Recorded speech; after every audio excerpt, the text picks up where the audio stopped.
Welcome, everyone, to the show. Good evening, Internet. You're watching the Non-Pro TV Party, Agents of S.H.I.E.L.D. recap show. I'm your host, Frank, joined not at all in studio by Matt.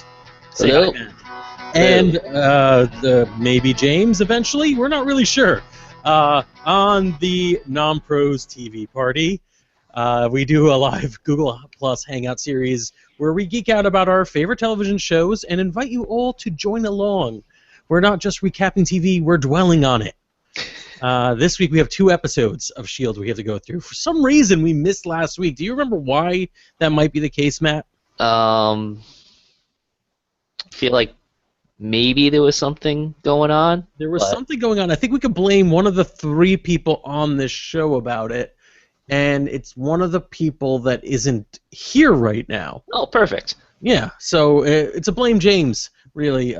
James kind of got us involved in these shenanigans last weekend, and we could not make it, which is a shame. It was a fun episode of S.H.I.E.L.D. We will talk about it a little bit this week. I think we're going to dwell mostly on the next episode. So the 2 episodes we are talking about is Face My Enemy, episode 4 of season 2 of S.H.I.E.L.D., and A Hen in the Wolf House. So, like most of our Hangout shows, we're gonna assume you've seen the shows already. We're not gonna throw up too many spoiler alerts or what have you. We're just gonna talk about the consequences that happen in the show.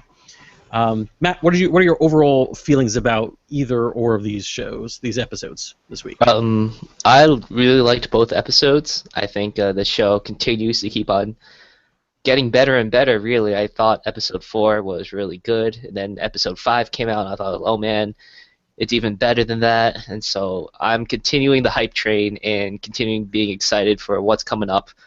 Yeah. It's really just been so solid and so good. Matt pretty much is just one big bowl of positive. I am also very excited about it. Face My Enemy, I think, was a fun episode. It was so to give you guys an idea. Of course, you've already seen it, but it's basically a mirror episode. It's sort of it's actually, I think, a teaser of a mirror episode that we might be getting even next week or this coming week. But it's a lot of, like, people fighting themselves in fights like that, specifically focusing on May, and it was fun. A Hen in the Wolf House was great. It was good plot development. It was also fun, and it introduced some new characters, maybe a little heavy-handed, but very awesome anyways. I enjoyed it a lot. So we might as well just get right into it. So Face My Enemy. Coulson and May go undercover to retrieve a valuable painting that has some of that mysterious alien writing on it, and they run afoul Hydra armed with a small group of doppelgangers. That's the basic gimmick. I thought it was a lot of fun to watch Coulson and May undercover working together. Yeah, it's been a while since we really had a Coulson May episode, and it was really neat seeing them work together and play off each other. The whole entire beginning part of them mingling in the party and everybody being very confused at why May seems, well, at least pretending to be very happy and conversational, and everybody kind of freaking out about that. I thought that was really neat. Yeah, I like how they are. I'm not going to say that. All right, so I want to try to be specific about it. Coulson and May are players who are older than you would expect, right? Right. So I think I forgot the actress's name. I think she's in her 50s. Ming-Na Wen, yeah, she's 50. Yeah, and I know that Clark Gregg, or Greg Clark, either way, he's in his late 40s or 50s as well, I believe. Right. They're both older actors playing action-adventure characters, right? So, number one, Hollywood, don't worry about it, because we seem to buy it very well. They played their roles wonderfully. They were really cool in their roles, and it added a level of maturity that is, like, I don't want to, like, throw, I'm not saying any actors' names, but you get younger, like you get 20-somethings who are playing like super spies and like super ninjas, and it just feels kind of wrong. They feel like they're in the like in some sort of high school drama show, but also fighting evil on the side. There's something about it that seems less than genuine for whatever reason for me. It just seems boring. But when you see people who are middle-aged or a little older doing the same thing, it's a lot of fun, and it brings, again, a whole new level to it. They were like a married couple. They were almost like a friendly divorced couple that they're still on good terms, and they occasionally hang out and steal paintings. Well, I mean, they have thrown hints around that there was some kind of history between May and Coulson, and it might be only like one-sided attraction between May to Coulson. I know May is heavily hinted and almost outright said that like she really cares for Coulson and probably I think really loves Coulson, and either Coulson is either unaware or is aware but kind of wants to keep that distance. But like they tease a lot of things which gets the fandom up in a rile. So I know the fandom was really excited seeing the previews and seeing this episode. Yeah, I mean, it's hard, for some reason in genre fiction, it's hard not to ship characters. Like, I don't need these characters to have a romantic relationship at all, but it's cute that they might have, and I can't quite come to terms with that. So Clark Gregg, I don't know why I keep wanting to call him Greg Clark. Actually, I always call him Greg, but then I like hesitate and think, well, maybe it's the other way around. He's 52. So these two actors are in their 50s, and they look in far better shape than I am. And they're dancing and they're kicking ass, and they're like perfectly fulfilling the role of like a happy-go-lucky James Bond, not like a recent James Bond where he's tied to a chair and has his testicles beaten. Not that kind of James Bond. That didn't happen in the episode, in case you were wondering. Do I hear James has returned? Is that what I'm hearing? Hi, guys. Did you hear testicle torture and show up? What happened? Is that what we were alluding to with the James Bond joke? I'm sorry, I'm not that cool. Well, thanks for that. So what did you think of Face My Enemy? I really liked it. Probably my favorite part was everything that happened with Talbot, or fake Talbot, who was the Hydra gentleman. Because I feel like when he acted, I'm like, that's like some really bad writing. Like, I feel like Talbot wouldn't act like that at all. And then, of course, it turned out not to be him. And I'm like, oh, well, that's excellent writing then. Yeah, it's actually excellent acting. Once again, I'm awful at names. But the actor who plays Talbot is he's just an awesome character. I really like the job he's doing. And playing like slightly off model, like you're obviously the same person, the same actor, playing someone who's pretending to be a character you normally play is got to be pretty difficult, and it's a wonderful job. I was really impressed. It's like Face Off. All right, thanks for destroying my argument. No. I love Face Off. It was good. So there are some similarities here.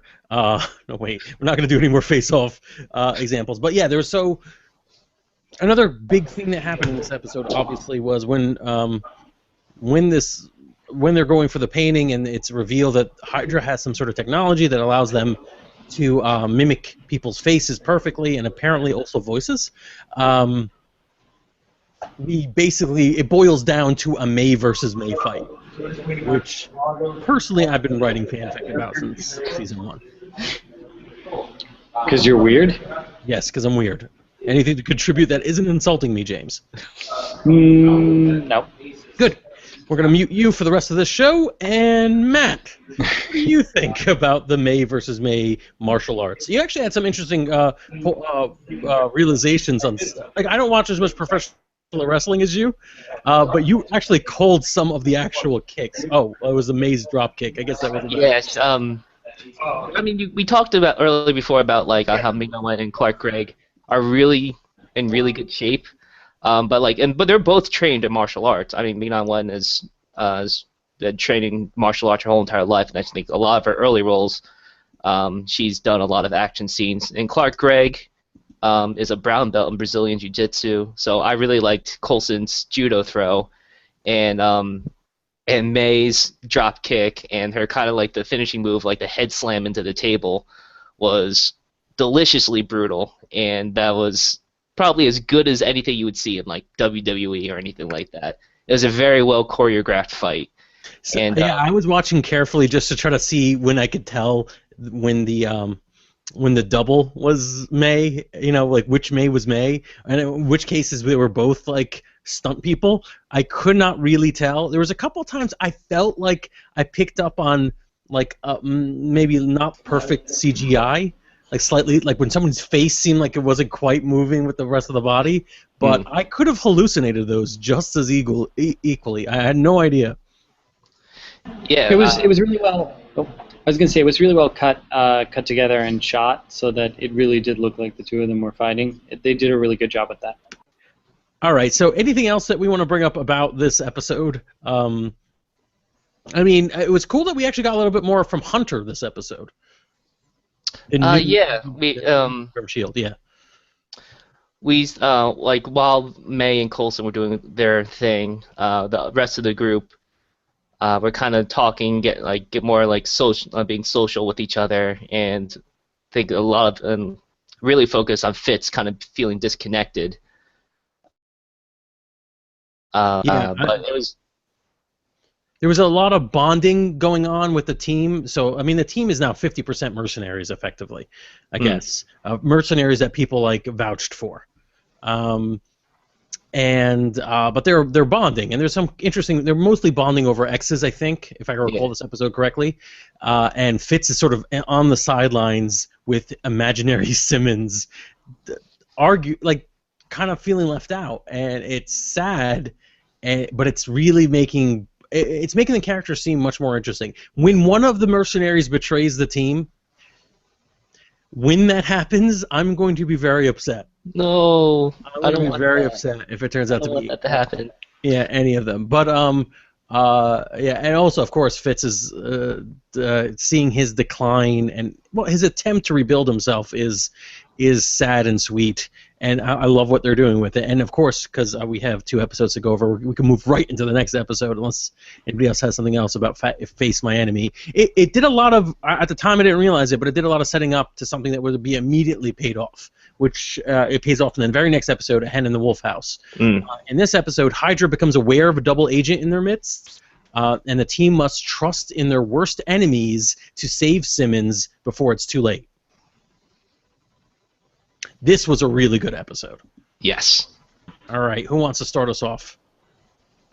I think what I like so much about this episode is with the tease at the end of the last episode and with the beginning of this episode, it focuses on one of my favorite characters, which is Raina, and the difference in her power and her influence ability as compared to last season. I feel like last season we thought she was like one of the big bads, and she was working with,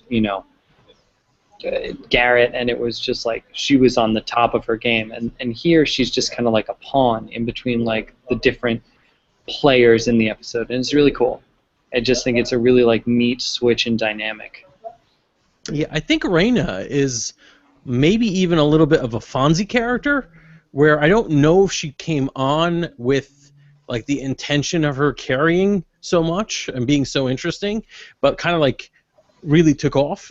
I don't really know this. I don't know this for a fact, but she had like a mysterious role to play early on in season 1 of the S.H.I.E.L.D., and it seems like that part has been played. Like she's done, but they found such a really good way of bringing her into this season and humanizing her, like James said. I'm pretty interested to see what's happening with her, but I will disagree with you, James. I think through the course of this episode, despite the fact that things don't look good for Raina at the end, I think they look amazingly good for Raina at the end. So we want to put this, Matt. You want to tell us what happened to basically in the episode, so we could get to it.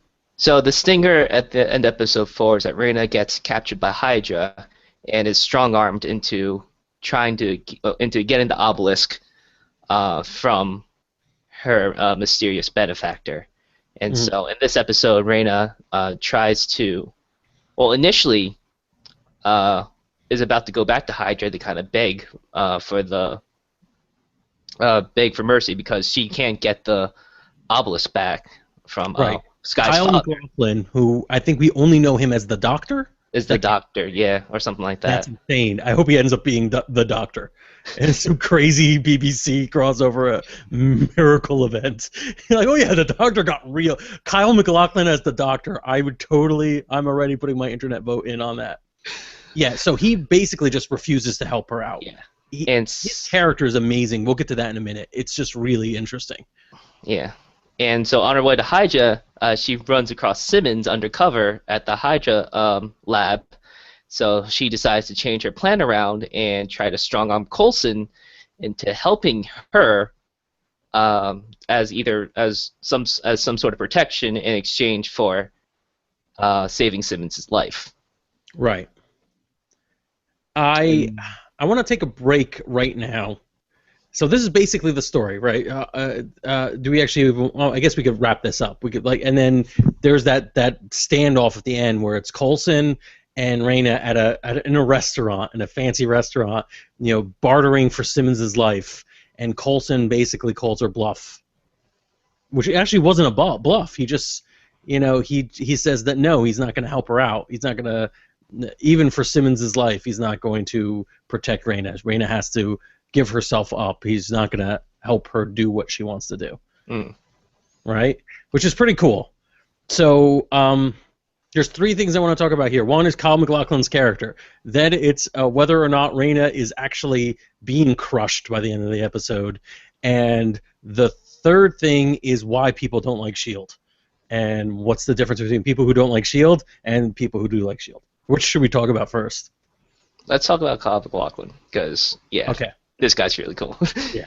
So he's playing Sky's father, and we don't really know much about him in terms of Sky's father. He's looking for his daughter. She was taken from him. It's really nebulous. Like, it had no weight before Hen in the Wolf House.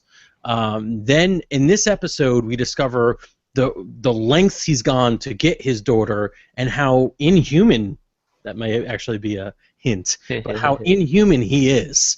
Like, he's like this mob doctor, like this underworld doctor trying to help these two goons who got shot or something in there, and they say something that kind of annoys him, and he butchers them off camera, but he still does. Raina was his assistant, helped him out a lot, was vital to his plans, but after she served her purpose, you're on your own. I'm not going to help you at all. I don't care about you. And it's not like it's evil. It seems to me more like a human would deal with ants. Like, it's like you're not even aware that they're a problem. He no longer needs her. He doesn't care about her. She's out of the situation. Those two things he was trying to help a minute ago became somewhat annoying, so he eliminates them. It seems... yeah. I'm sorry. Go. That's good. I was just going to... It seems like he kind of has a similar but not so similar personality as Garrett after taking the serum. In the sense that he seems to have more control of it, but although it does look like he's losing control of it. But he has this crazy strength and also this kind of outlook of looking down on the rest of humanity, which kind of like Garrett started showing at the end of season 1. So, and we have all this connection between like GH formula, the obelisk, and all that kind of stuff. That's interesting. Like he seems inhuman, as you said. Yeah. Whether or not he is inhuman, capital I, that remains to be seen. That is interesting. I hadn't thought about that. Even towards the end of the episode, where he decides he wants to kill Coulson, it seems more like this. I don't like Coulson. I want to kill him. All right, whatever. Like I will go to the Hydra should be a big deal. There should be some reverence to Hydra if you walked into Hydra main offices, or alternatively, if you're Doctor Doom, you would look down on Hydra. You'd come in there with grandioseness. You would be like, I'm awesome. You wouldn't show up in like a wrinkled suit, just walking in and only kill the people near you because they kept being annoying. Like, you'd think you'd be one or the other. And he's just sort of just showing up after work with his tie kind of askew.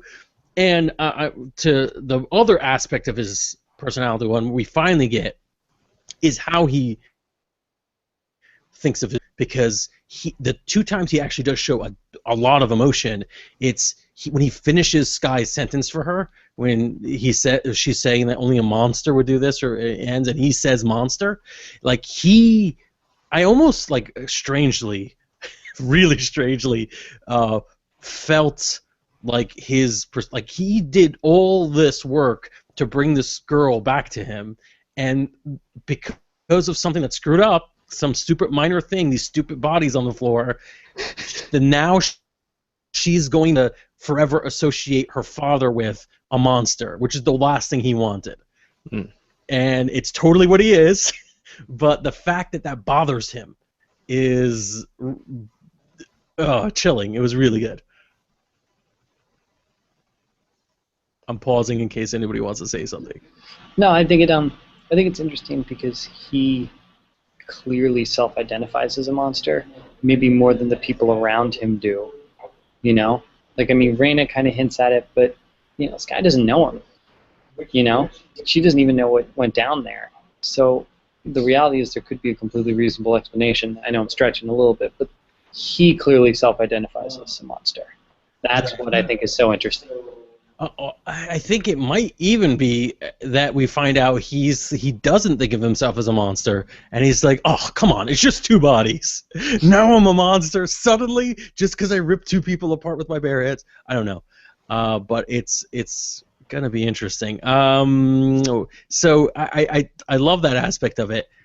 I think related to that, let's talk about Raina. So we know that she gets no help from the doctor.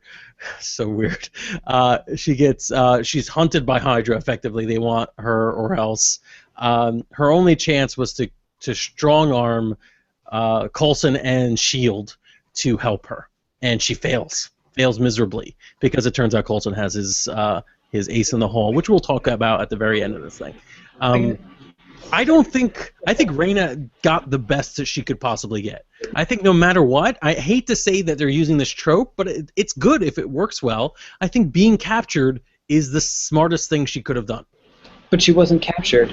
Coulson told her to run, to go, and that they were going to follow her back to Hydra. She was completely on her own on the street. The only thing that makes her ending up good in the end is that the doctor walked in with the briefcase with the obelisk. If he hadn't done that, Raina was marked for dead. Didn't matter. And she's not even aware that he did that. Right. He's effectively removed the bullseye on her because right. He gave them what they wanted. I guess so. I guess that would be playing a ridiculously long con if she somehow knew that they were still, because they were there. S.H.I.E.L.D. was around. They're going to protect her, but not in a. She's not Loki in the helicarrier. All right, maybe you're right. Maybe Raina is screwed. Well, although now in this case, now that Skye knows that Ward was kind of telling the truth about Raina knowing her father, I feel like Raina's best bet is now Skye, because Skye's probably going to think, oh, Raina knows about my father, so now she's going to be a source of information. Right. That maybe Raina is worth protecting now. And I have a feeling Skye's probably going to be trying to convince Coulson to bring Raina in to protect her. Yeah, but I think all these things are pointing at like windfalls for Raina, and not like diabolical genius Raina, which it's different. All right, I'll roll out on that one. So I want to briefly talk about, before we get into our guest star, I want to talk about why people like S.H.I.E.L.D. and why people don't like S.H.I.E.L.D. So there's a scene in it where Raina stumbles upon Simmons being sneaky in the park. Meanwhile, Hydra, who is aware she was a former S.H.I.E.L.D. agent, does none of the investigative work of themselves. Like, they've done nothing to try to figure this out, apparently, but Raina literally stumbles upon it. Here's, I think, the difference between people who like S.H.I.E.L.D. and don't. If you like S.H.I.E.L.D., you barely paid attention to the fact that was kind of ridiculous. As Raina stumbled upon Simmons. It was stupid. I mean, why? There was no real reason for that to happen. I mean, there's no real reason it couldn't happen, but it was a little stretched. They didn't put any like elaborate effort into figuring out how to do this. If you aren't a fan of S.H.I.E.L.D., that sticks in your mind, and it's the thing you obsess over. The fact how hacky the story is. It's like, oh man, it's just I can't suspend my disbelief to believe in this and that and the other thing. I really think that scene is a good example. I think sometimes people forget that in writing, you're you can use coincidence to get your characters into trouble, but not necessarily. The idea is not to use it to get them out of trouble. S.H.I.E.L.D. does a lot to get them into trouble, but they really do a good job of not using it to get them out of trouble. That's fair. I think that's a very, very good, if strangely whispered into the mic, response. But yeah, all right, that certainly is a fair point. But I mean, yeah, I do think that's the difference. If you can suspend disbelief, the same thing goes with Gotham. I think you watch Gotham, and at times it's ridiculous. There's a guy who ties, or there was a guy who tied people's ankles with balloons to get rid of them. It's stupid in many ways. Where is he anchoring these balloons beforehand? Like, there's a lot of questions. But if you don't care about that, then the rest of it can be fun. And as long as like the things that don't get hand waviumed away aren't the interesting plot stuff or the character stuff, then I guess, like James said, it's fine. All right. So we got introduced to a new character today, or on Wolf in the Henhouse, a Hydra agent who is in charge of internal affairs, which is probably the scariest position you've ever heard of.